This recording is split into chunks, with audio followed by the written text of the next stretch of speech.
Welcome back, folks, to Market in Darkness. What up? So, we're on secret number 14, the stack and closes. So, Darian mentioned offer stacking before. Yes. So, this is the section that's really going to give you some insight. Now, granted, lots of slides, so get the book for the details. But we're going to give you a little, Lots of slides. Lots of slides. It's literally, I think it's like a 66. So I'm reading my notes here, and I have it down as a 66-step process. Yeah. Yeah, mine has 43 slides. Yeah. Yeah, they illustrate 43 and mine is 66 in his. So we're going to condense this for y'all. Yeah, we're not going to read them all lot. out, but we will give you the crux of what all they say. Exactly. So by adding your offer elements one at a time on the same slide, you allow your prospects to see the value build in front of their eyes. This is so important. And I learned this a couple years ago whenever Darian first took a crack at it with Far-Fetched DIY Secrets. And we actually pitched it a few times. Yeah. So when he laid this out for me, I was like, it seems unbelievably intuitive. Yeah, right? Yeah, it's like, why are you awesome? Why is your stuff great? And if you can list as many reasons as you can probably put that in your offer stack somehow. Yep. Like, you can probably take the reasons that you're awesome and lay them out in very cohesive ways to where it's undeniably great and the person has no choice but to say yes. Yeah. It takes you through a process that is designed to create a pre-frame bridge that puts people in the right mindset for the whole webinar in general. It takes through your epiphany, so you're relating to people to show them that you weren't always in this position as an expert. And then it basically walks people through how they can become the expert too. And then as you're walking people through how they can become the expert, you talk about the offer. So you should be selling throughout the whole webinar. Honestly, it starts from the first word. Yep. It starts from the first line. And at the end you do your closes, but if you're selling through the whole webinar, it's not as much of an adjustment for people at the end to be like, oh, he's going to sell me something. Right. It's like, well, I've been telling you I'm going to sell you something at the end in a way that is not offensive. So it's like, sure. I'm going to introduce my core offer, and then I'm going to introduce tangible byproduct number 1 and explain that. Yep. And then talk about the pain and the cost that we had to go through to create the first byproduct. Because these things are not coming out of nowhere. It's just like, we say we created this book, and then after we created the book, we realized they needed another book. Same with Russell Brunson. So he wrote .com Secrets, and that was good, but he was like, well, they also needed to know how to build a brand and a movement. So he wrote Expert Secrets. And he was like, well, they know how to sell online, and they know how to build a brand, but do they know how to get people to come to the brand? So he wrote Traffic Secrets. So he wrote all those books in order, but the books that I have don't have the other books in mind. Luckily, these do. Yes, And from cover to cover. And those are all byproducts of the original product, which was .com Secrets. Absolutely. And so you're introducing these byproducts throughout the webinar to show people this is what I had to do in order to get this information in my head and distill it for you. And then I'm going to introduce that on a slide that shows you my core offer, and then I take it away. And then I put up my core offer plus the first bonus, and then I take it away, and I talk about something else. And then I put it up my core offer plus the bonus 1 plus bonus 2, and then I take it away. And I'm showing the value and all that, and all that time I'm building the idea of how valuable these things that I'm selling or giving away. Exactly. That's a perfect segue too, because the next part of this talks about by keeping all your offer elements on one slide, you'll allow your prospects to associate the price of your offer with all the elements instead of just the very last thing you said. So, dude, when you were talking just a minute ago, you reminded me of like how the form of infomercials. Are you tired of blank? Yeah. Immediately. As soon as you start, you see some actor, some terrible actor that is replicating what this pain point is of your life, right? You see it, exactly. in commercials. Are you tired of ink pens not working properly? Right. Oh, It's it's all like, black and white footage.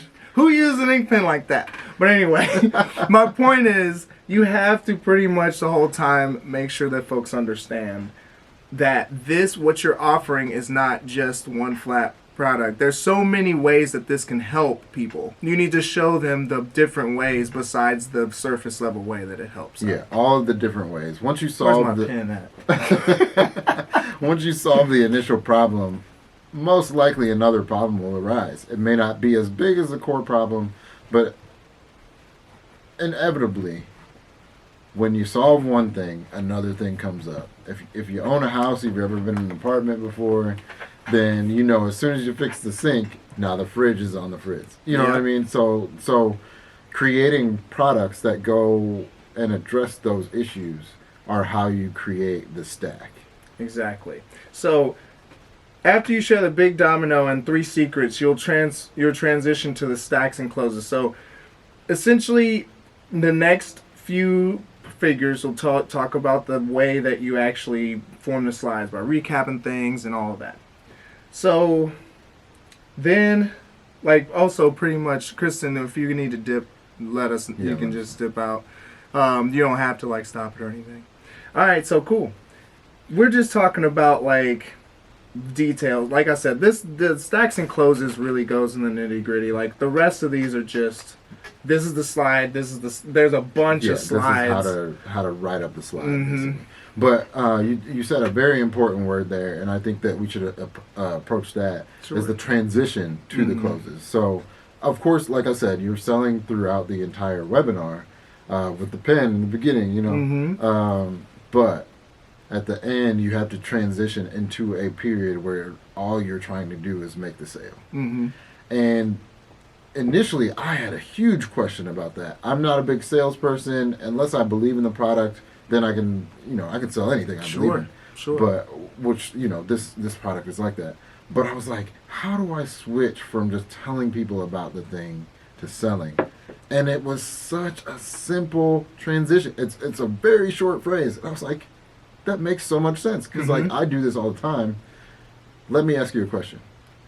Do you feel offended by that? No. Do I feel like you're going to sell me something? No. I'm just saying, let me ask you a question. And that in itself is purely the transition from going to talking about the product to closing. Because what I say after, let me ask you a question, is questions that are trial closes. Right. So, good point. Say something like, if all statements, if all this system did was give you whiter teeth, would it be worth it? Yeah. It says again, and what if all it did was, and then related to secret number 3, which is about external, beliefs or something like that. Would it be worth, and then give the actual price. Stop and wait for them to indicate yes. It literally says for you to stop and wait for them to indicate. You could do I had 2 choices. I had 2 choices. I could go as cheap as possible and try to sell as many as possible. The problem with that is I couldn't stack on the value for you. So I decided to go with the second option, which requires a larger investment on your side. In exchange for that, we can dedicate more time, energy, and resources to help you initiate and guarantee your success. Right. Another, what would the end result be worth? And then you start to go into the price drop, price reveal, price justification, and then you go into you've got 2 choices. You can take this or do nothing. And everybody knows what the results of taking it might be, and everybody knows what the results of not doing anything is. You just keep getting what you've always gotten. Then you give the guarantee. Always give a 30-day money-back guarantee because, if the product doesn't actually work for them, or if they don't put in the effort that it takes to use the product correctly, then number one, they're going to believe it didn't work. And number 2, you want to satisfy that belief by giving them their money back. The people that take the effort and put the effort in will get the result that you're telling them. So it's not a big deal to give them the 30-day money back guarantee because they're not going to ask for their money back if they get the result. Exactly. And then it talks about the real question is it worth gambling a few minutes of your time to check this out? Even if it only does half of what I've claimed today, it will pay for itself as soon as, and then fill in the blank. You could use a time stamped there, or you could say as soon as you complete step 3, things Mm-hmm. like that. And then you do the last stack slide, which is like everything you're going to offer. And then you go to the closing call to action piece where you're like, okay, now that I've explained all this for you and showed you the prices, it's time for you to either click the link and go get it, or this is the end of the webinar for you. Or if you have questions, please ask those now. I'm going to be here for the next 10 to 15 minutes or whatever to answer your questions. And then this webinar or seminar is over. And then you just continue to close from there. Are you ready to get started? Is this making sense? Can you imagine if this happened to you, like the success piece? Those are all trial closes. So that's pretty much it. Yeah, I was about to say, that is secret number 15, too. So, I mean, to be frank, every note I have about secret number 15 is stuff you just covered. Okay. So, I think that was excellent. All right. I'm not even complaining. Like, All that right. was the bow. That's I sweet. just wanted to give a big shout out to Kristen for getting us on the audio. Thank you so much, Kristen. You can't see her right now, but she's doing a lot of good work back there. Dude, seriously. And hopefully we're doing her due diligence and giving her some good information. So, all right. That's another episode of Market in Darkness. Yes, I'm Darian Wigfall. I'm Jelani Buchanan. I really want to thank y'all for watching and listening. And again, if you're a marketer or if you're in business, please, please, please let us know what you think. Send us your feedback.